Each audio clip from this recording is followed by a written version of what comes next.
에 보면 2022 타경 69928에서 공유자가 사가지고 공유 분할 놓은 건데 여기 토지 일괄 매각인데 여기 보면 필지가 세 필지입니다.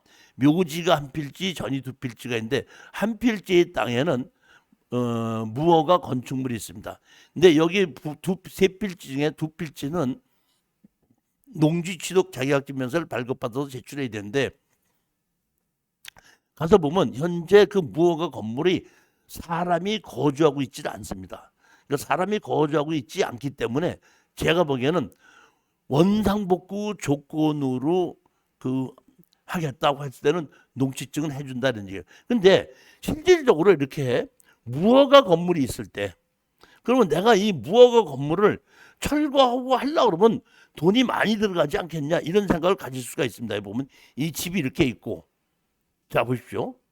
이렇게 집이 있지 않습니까? 있는데 이렇게 빈집인 경우에는 농어촌 정비법에 의해서 이 빈집이 이렇게 있는데 이거가 좀 위험하고 뭐하고 돼 있으니까 좀 철거 좀 해주십시오 하게끔 되면은 와서 조사를 해보고 그 철거를 해주게끔 농어촌 정비법에 돼 있습니다. 물론 건축법에도 돼 있고 농어촌 정비법에도 돼 있는데 건축법에서는 이 따로 그 예산이 그만큼 확보가 안 된다 이렇게 되는데 제가 알고 있기로는 농어촌 정비법에서는 그 지원금이 많이 있기 때문에 될 걸로 생각하고 있고 그다음에 또 여기 한 필지 이 묘지는 지목이 묘지다 보니까 농지증은 필요 없는데 이 앞에 집에서 사용하는 현황 도로로 쓰고 있습니다. 여기를. 그렇기 때문에 우리가 이걸 낙찰 받아서 현황 도로로 쓰고 있는 이만큼 정도는 이 집 보고 사라고 해도 살 수밖에 없지 않겠는가 이런 생각을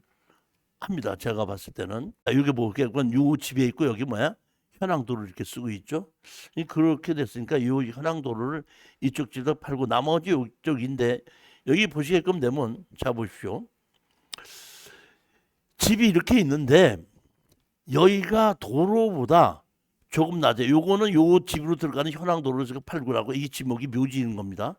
요거하고 여기 집이 있는데 여기서부터 여기까지 이 집까지는 경사도가 차이가 나서 한 1m 50에서 2m 정도는 높이 차이가 납니다. 자 한번 보시겠습니다.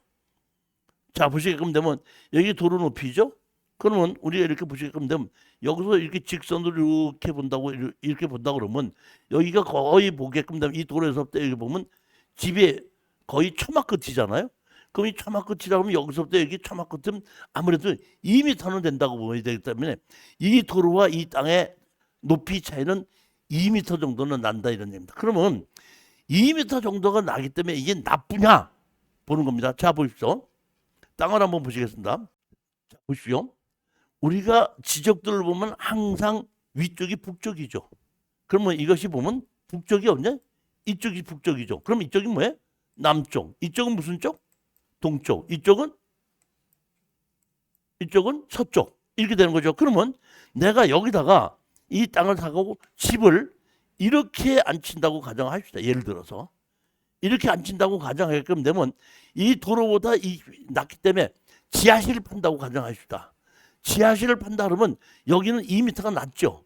그럼 여기 1층서부터 이게 낮다 보니까 여기 보면 경사도가 이렇게 된 곳에 이렇게 집을 짓고 여기가 도로라고 도로 높이라고 한다면 여기에 요만큼을 파서 여기에 지하층이 만들어지는데 지하층에서 이게 바라보이는 이 창이 이쪽으로 내는 창은 전부 다 환하게 100%다 빛이 들어오고 위에 지하실이 위에 창만 나는 게 밑에 창까지 만들 수 있기 때문에 이런 땅이 더 좋은 땅이지 경사 앉아서 나쁜 땅이라고 생각하면 안 된다는 겁니다. 지하층은 용적률에 들어가지 않거든요. 그러면서 그대로 사용할 수 있기 때문에 예를 들어서 이런 거를 낙찰을 받아서 다세대를 진다고 했을 때는 반지하도 그냥 1층 있는 식으로 마찬가지로 어떻게 지하가 되고 특히 이런 경우에 밑에를 그 비료띠를 세워가지고 그 주차장을 만든다고 하게끔 되면 이쪽으로 그냥 돌아서 와서 환한 데서 그냥 자동차를 집어넣을 수 있게끔 그런 식의 건축을 할 수가 있기 때문에 이렇게 경사도가 한 2m가 낮은 땅은 나쁘다고 생각하면 되는 것이 아니라 훨씬 더 좋다고 생각해야지 된다는 얘기입니다.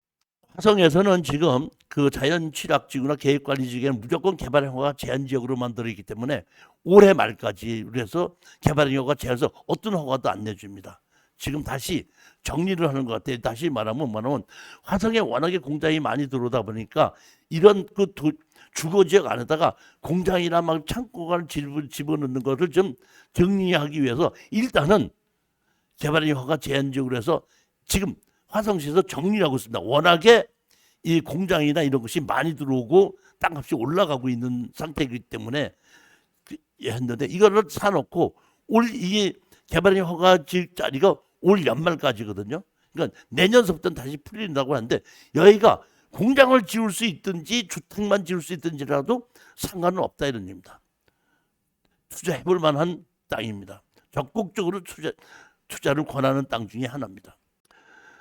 8번째 물건을 보시겠습니다. 충청북도 괴산군 청평면 상신리 했는데 여기 보시게끔 되면 땅이 253평이고 지목이 답으로 되어 있습니다.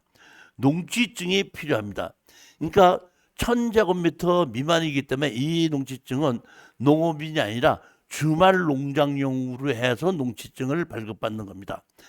감정 가격이 1억 1,800에서 7,500만 원까지 떨어졌습니다. 근데 여기 보시면 건축물이 있습니다. 건축물이 있는데 건물은 매각 제외로 되어 있습니다. 왜냐하면 건물이 있는데 건축 허가는 받았는데 준공을 받지 못한 것 같더라고요. 자, 한번 보시겠습니다.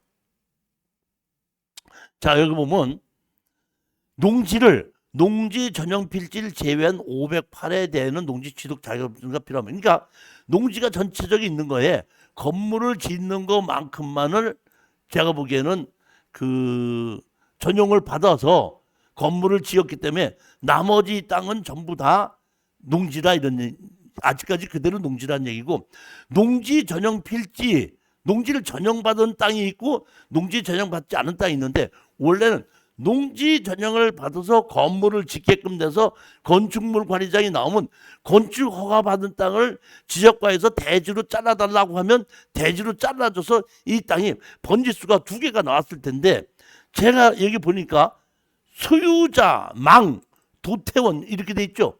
즉 다시 말하면 도태원이라는 분이 이거를 허가를 받아서 건물을 짓다가 돌아가신 것 같았고 아직도 건축 허가서는 상속을 시키지 않고 도태원으로 그대로 있는 것 같습니다. 그래갖고 도연정과 도태원이가 여기서 그대로 살고 있는 겁니다. 지금 보면 아버지는 제가 보면 돌아가시고 건물은 준공이 나지 않은 겁니다. 근데 제가 보기에는 건축 허가는 받은 겁니다.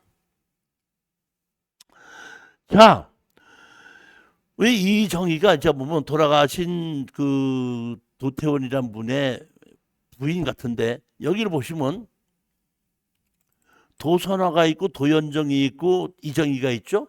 근데 아까 연정이하고 이정희는 여기 살고 있고 도소화는 7분의 2다 보니까 어떻게 하죠? 다른 곳에서 살고 있는 거고 여기에 살고 있는 이 분들은 지금 제가 보기에는 그 건축 허가를 받은 것을 준공을 못 해가지고 건물은 매각 제외 땅만 경매가 나온 겁니다. 이렇게 58-2 지목이 답으로 나와 있고 항공사진을 보시게끔 되면 이만큼은 이렇게 집이 이렇게 지어져 있습니다. 그러니까 집이 지어져 있는 거는 빼놓고 나머지로 돼 있는 것은 농지 전용 허가를 받지 않은 나머지로 돼 있는 것은 농지 취득 자격증서를 발급받아라 하는 건데 제가 보기에 이거 농지증 해주는 건 큰 문제가 없고 만약에 농지증을 안 해준다고 했을 때 뭐 때문에 여기 보면 창고가 이렇게 있죠. 창고가 있는데 창고 때문에 안 해준다고 했을 때는 또는 원상복구 조건으로 한다고 했을 때는 우리가 아무 문제가 없죠. 원상복구 조건으로 해도 되는데 원상복구 조건이다 그러면 이 창고를 허물어야 되냐? 그렇지 않습니다. 원상복구 조건이라는 얘기는 허물고 원상복구 시키라는 뜻이 아니라 농지법에 어긋나지 않게끔 만들어라 이런 얘기거든요. 그러니까 농지법에 어긋나지 않게 양성화 시켜서 정식으로 나머지를 그 다 농지로 만들어도 되는, 대지로 만들어도 되는 겁니다. 정식으로. 근데 제가 보기에는 아까 이거 보면 800 몇 제곱미터면 한 200 몇십 평밖에 안 되는데 원래가 이런 경우에는 200평만 해주고 200평 나머지는 안 해주게끔 되는데 이런 경우에 이렇게 그 500제곱미터를 빼놓고 나면은 한 300제곱미터라고 그러면 한 30 몇 평 정도만 그 건축허가를 받은 것 같거든요. 그럼 왜 그렇게 했냐고 봤을 때는 농지 전용 부담금 내는 것 때문에 그러는지 뭐 조금 전용을 덜 받았는데 충분하게 200제곱미터 그러니까 200평까지는 이 집을 질 때에 농지를 전용해 줄 수 있게끔 돼 있습니다. 보면 이렇게 집이 져져 있고 자 그러면 제가 아까 항상 말씀드렸지만 낙찰을 받고 어떻게 팔고 빠져나오냐인데 이 집은 상당히 좋죠. 그러면 우리는 땅만 낙찰 받았죠. 그러면 제가 보기에는 망도태훈이라는 분하고 땅 주인이 같았기 때문에 땅 주인과 건물이 건축물 관리장이 없어도 건축허가를 받은 사람이 같다 그러면 이거는 법정지상권은 있습니다. 제가 보기에는 법정지상권 있을 건 맞습니다. 자, 법정지상권이 있기 때문에 우리는 낙찰을 받은 걸 가지고 이 사람을 상대로 철거와 지료 소송을 일단은 하는 거죠. 만약의 경우에 여기에 사시는 분들이 우리 땅을 다시 사겠다고 하면은 우리는 뭐 감정가대로 다시 넘겨주고 우리는 빠져나오면 되는 거고 만약에 그럴 능력이 없다고 그럴 때는 건물을 우리가 다시 어느 정도에 살 수 있게끔 얘기를 하는 거고 그런 것이 협상이 안 되면 철거와 지료 소송을 하게끔 돼서 만약에 상대편이 변호사를 사서 법정지상권을 주장하게끔 되면 법정지상권은 인정이 된다 이런 겁니다. 그럴 때는 우리는 지료만 받으면서 기다려야 되는 겁니다. 근데 대부분의 보면 제 여태까지 경험에 의하면은 자기 땅에 아닌 곳에 이 건물을 가지고 월세를 사는 심이 되는 것이죠. 고치는 것도 자기가 고쳐야 되죠. 만약에 우리가 건물 주인이 우리라서 우리한테다가 집이 잘못되면 고쳐달라고 해야 될 거 아닙니까? 근데 집주인은 자기죠. 그러니까 집을 자기가 고쳐야 되죠.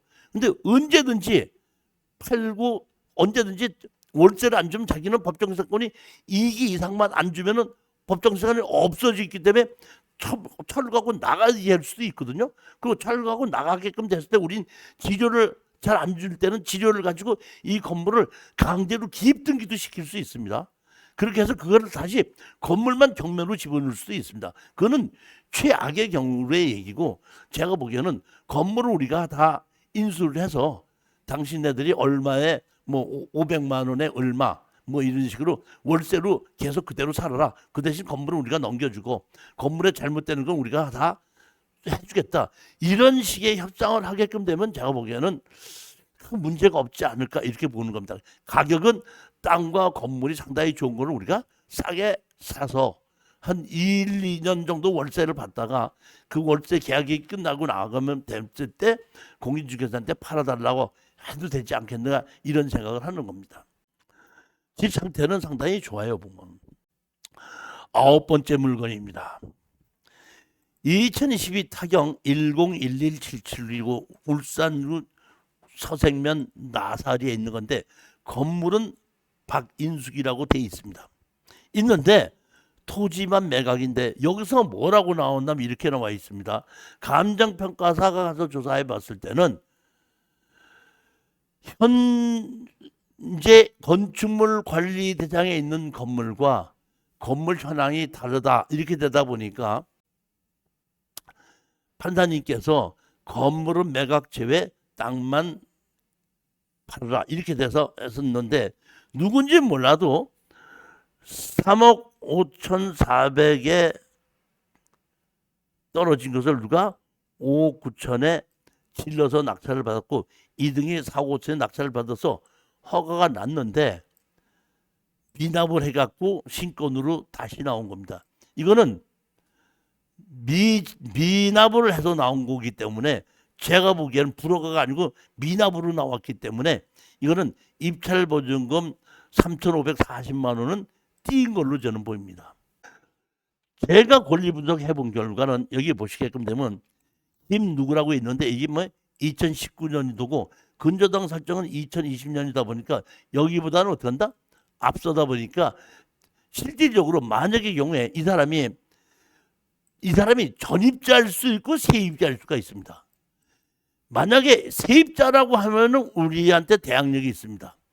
전입자라고 하면은 그러니까 임대차 보호법을 보호해 주는 것은 임대 보증금을 보호해 주는 것이죠. 근데 전입을 했고 만약에 세입자로서 계약을 하지 않았다 그러면 이거는 대항력이 없이 나가야 되는 겁니다. 임도명령에서 나가야 되는 겁니다. 근데 여기 보시게끔 되면 근저당 설정보다는 조금 빠르게 2020년 7월 24일, 2019년 8월 29일이다 보니까 약 1년 빠르게 전입을 했습니다. 근데 여기 보면 확정일자도 없고 배당도 없습니다.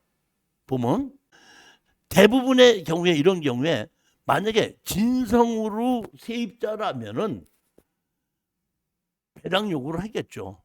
근데 전입만 됐는데 확정을 받은 것도 없고 배당 요구를 한 것도 없다. 이것은 제가 판단하기에는 세입자는 아니고 전입자라고 판단을 합니다. 근데 여기 보시면 1, 2층 주택 제외 이렇게 돼 있죠.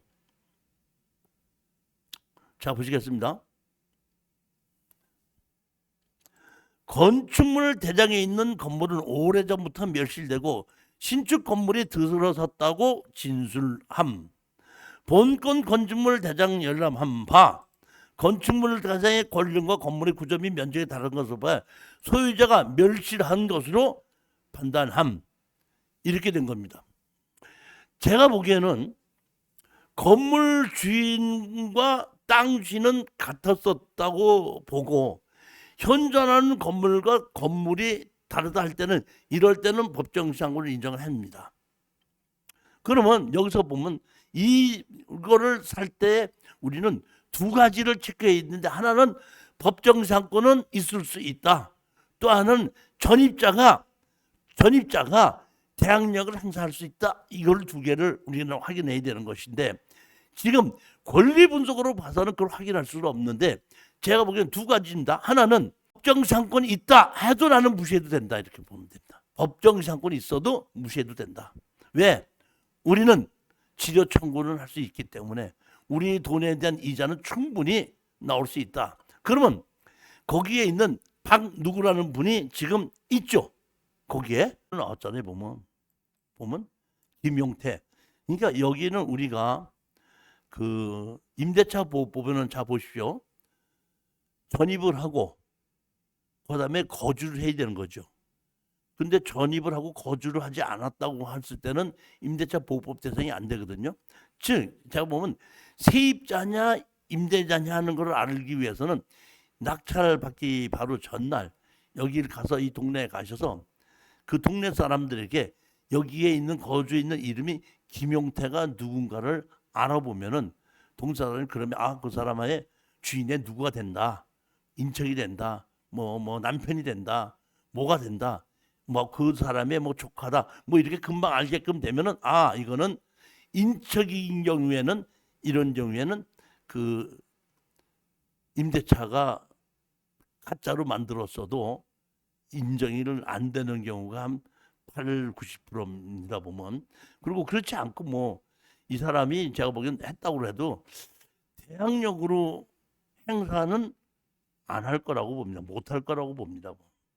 그러니까 입찰에 들어가기 전에 동네에 가서 그것만 한 번만 물어보고 그러고 난 다음에 입찰에 들어가면 제가 좋지 않냐 보는 건데 여기는 땅이 워낙에 좋아요. 자 보시겠습니다. 이렇게 땅이 있고 여기 도로가 있는데 요 땅도 다 보면 지금 보면 도로로 되어 있습니다. 이렇게 포구가 있고 요 포구 앞에 있는 요 땅이거든요. 한번 보시게끔 되면 이게 보면 도시적의 일종 일반 주거지역입니다. 그런데 일종 일반 주거인데 보면 이렇게 집을 깨끗하게 이렇게 지었죠. 이렇게 2층이라고 보다는 이게 다락이라고 부르는 게 맞겠죠. 좀 그렇게 생긴 것 같아요. 그런데 여기서 보게끔 되면 여기서 나와서 대문 밖에 나와서 자동차만 건너면은 모래사장이에요. 제가 보기엔 여기서는 이거는 대문을 열어놓고 담장을 허물게끔 되면 영업집을 해도 될 것 같아요. 그 마당에다 주차를 세울 수 있고 바깥에다 세우면서 그럴 정도로 위치가 좋은 곳이라는 겁니다. 이렇게 그랬을 때 이거 한번 18번째 물건입니다. 충청남도 천안시 서북구 성곡 천흥리 이거는 공매 물건입니다. 건축물 관리대장은 없습니다. 대지루에서 150제곱미터다 보니까 한 50평이 좀 안 되는 곳이죠. 40몇 평 정도 되는데 토지만 매각입니다. 감정 가격이 5천만 원에 시작이 된 거고 건축물 관리장은 없습니다. 근데 건물은 있습니다. 건물은 있는데 여기 보시게끔 되면 제3취득자 이렇게 돼 있죠. 이 제3취득자라는 얘기는 공매로 나오면 세금을 안 냈다는 얘기지 않습니까? 그러면 세금에 의해서 압류하고 경매로 집어넣는데 세금은 어제 오늘 안 냈다고 해가지고 압류하지 않습니까? 하잖아요. 그러니까 한 1, 2년 안 내고 버티다 그러면 그 사람 그게 그분이 재산이 뭐가 있는 걸 찾아가지고 그때 가서 압류하고 경매로 집어넣는데 그 사이에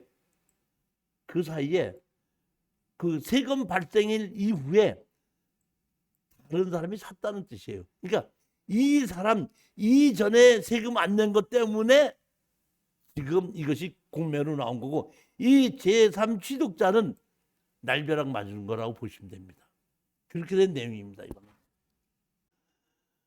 우리가 임대차 보호법에 의해서 그 대항력이 있는 세입자가 있으면 우리가 대항력은 무효제인데 박종호 거주하고 있으며 임차강에는 없다고 진술함 이렇게 돼서 있기 때문에 이거는 그대로 감정평가사가 써서 법원에 제출한 거기 때문에 나중에 누가 뭐 세입자가 있다고 나와도 인정해 주지 않습니다. 이건 그대로 인정을 하기 때문에 여기에 대항력 있는 임차에는 없다고 보시면 되고 그 언제든지 그 인도 명령을 할 수가 있는데 여기가 우리 땅이 있고 여기에 보게끔 되면 533-33하고 천으로 돼 있죠. 지목 천.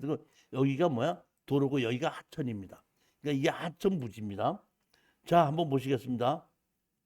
이렇게 도로가 있고 이게 하천 부지죠. 우리가 집이 여기 있습니다. 그러니까 제가 보기에는 이 하천 부지 국유지는 우리 땅에서 이거 보면 내가 다른 사람도 없이 내가 마당으로 얼마든지 쓸 수 있는 땅이에요.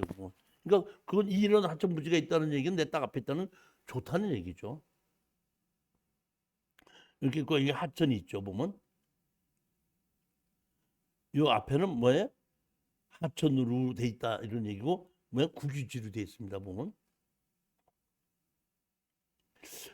그거 다 좋고 여기 보면 앞에 이게 하천물이 내가 이 주차장으로 이렇게 쓰고 있잖아요. 마당까지 다 쓰고 있는데 누군지 몰라도 이런 거를 만들어 놨더라고 여기에. 뭐 이런 거 만들어 놨어도 상관하지 말고 건물 철거하고 나가고 지려 내놔라 하게끔 되면은 아까 땅 가격이 5천 얼마 있었지 않습니까? 집이 5천만 원 이상 정도로 들어가기 때문에 아마 모르긴 몰라도 건물 주인이 땅을 사겠다고 하지 않을까 싶은 생각이 들어요. 그러면 어느 정도에 팔고 나오면 되는데 지금 보면 여기가 5천만 원이지 않습니까? 이거 보면 5천만 원이다 보니까 여기 23년 8월 24일이다 보니까 보면 한 4천만 원 정도 떨어졌을 때 그냥 사서 이 사람에게 한 5천이나 5,500 정도의 매도를 하고 빠져나오는 것이 좋지 않을까 이런 생각.